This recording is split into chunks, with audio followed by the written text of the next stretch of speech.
इंसानी अकल किसी वक्त भी खत्म हो सकती है, इसका उम्र के साथ कोई लेना देना नहीं है।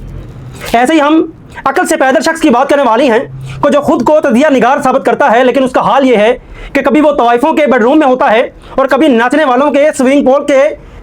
गलत गलत एंगल और सेक्सी पोज लेता है।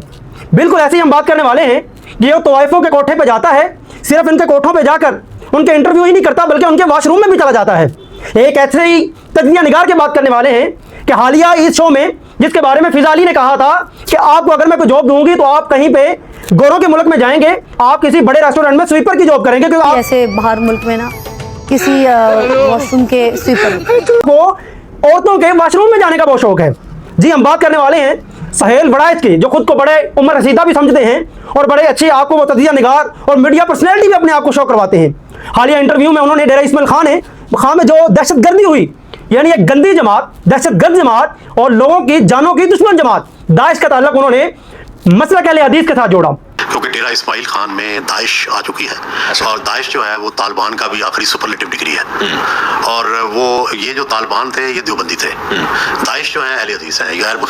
मसलक अहले हदीस जो सदियों से कुरान और सुन्नत की तबलीग करते आ रहे हैं, मसलक अहले हदीस जिनके बड़ों में दीन की खातिर कुर्बानियां दी। मसलक अहले हदीस वो मसलक है कि जिनके बड़ों ने पाकिस्तान बनने के लिए अपनी जानों का नजराना भी पेश किया, अपनी खिताबत से और अपनी किताबत से मुसलमानों को इल्म दीन सिखाया, नबी सल्लल्लाहु अलैहि वसल्लम के फरमान सिखाए।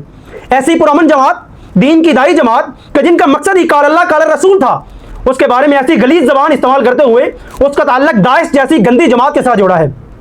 तो मैं बहुत हैरान हुआ कि एक साहिब अकल जो खुद को मानता है, जिसने अपनी सारी जिंदगी मीडिया को दे दी है, जिसने अपनी सारी जिंदगी टीवी स्क्रीन को दी है,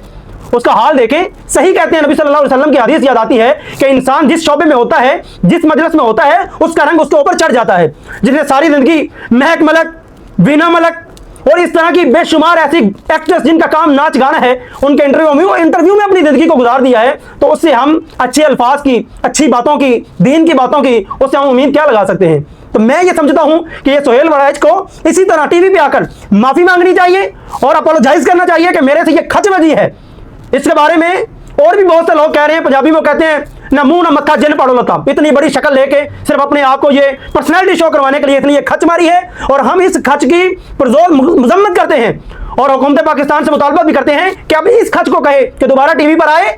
और अपने इस इंटरव्यू का, अपने इस बयान पर शर्मिंदा हो, माफी मांगे और इस बात का ऐलान करे कि मसलक अहले हदीस एक पुरअमन मसलक है, कुरान सुन्नत का दाई मसलक है, काल अल्लाह व काल रसूल का झंडा वो लहरा रहा है और सदियों से लहरा रहा है।